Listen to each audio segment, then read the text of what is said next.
വീണ്ടും ഇതാ ബിഗ് ബോസിന് വാണിംഗ് കിട്ടിയിരിക്കുകയാണ് ചില കണ്ടസ്റ്റൻസിന്.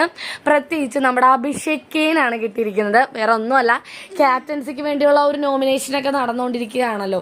അതിനിടയ്ക്ക് നമ്മുടെ ഈ ഇലക്ഷൻ്റെ സമയത്ത് സ്ഥാനാർത്ഥികൾ ചെന്ന് വോട്ട് ചോദിക്കില്ലേ, അതുപോലെ നമ്മുടെ അഭിഷേക് നമ്മുടെ നോറയോടും അതുപോലെ രശ്മിനോടും ജിൻഡയോടും അങ്ങനെ കുറച്ച് പേരോട് ചെന്ന് പറയാണ്, എനിക്കൊന്ന് വോട്ട് ചെയ്തേക്കണം കേട്ടോ, ക്യാപ്റ്റൻസിയുടെ നോമിനേഷനിൽ എനിക്ക് ചെയ്യണം, ഞാൻ ഇങ്ങനെയൊക്കെ ചെയ്തു, ഞാൻ ആ ടാസ്കിൽ അങ്ങനെ ചെയ്തു, ഇങ്ങനെ ചെയ്തു, നല്ല രീതിയിലൊക്കെ ഇവിടെ ചെയ്യുന്നില്ലേ എന്നൊക്കെ പറഞ്ഞ് അഭിഷേക് താൻ ചെയ്യുന്ന കാര്യങ്ങളൊക്കെ നല്ല കാര്യങ്ങളൊക്കെ എടുത്തു പറഞ്ഞുകൊണ്ടാണ് വോട്ട് ചോദിക്കുന്നത്.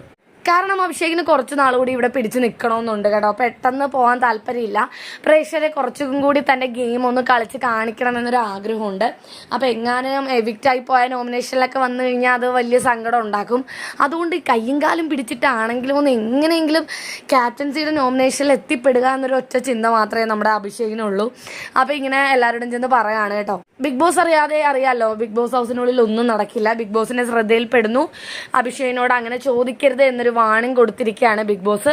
അതുപോലെ അഭിഷേകിനോട് മാത്രമല്ല, നമ്മുടെ നോറയോടും രശ്മിനോടും ഒക്കെ വാണിംഗ് കൊടുത്തിട്ടുണ്ട് പല കാര്യങ്ങളിലായിട്ട്.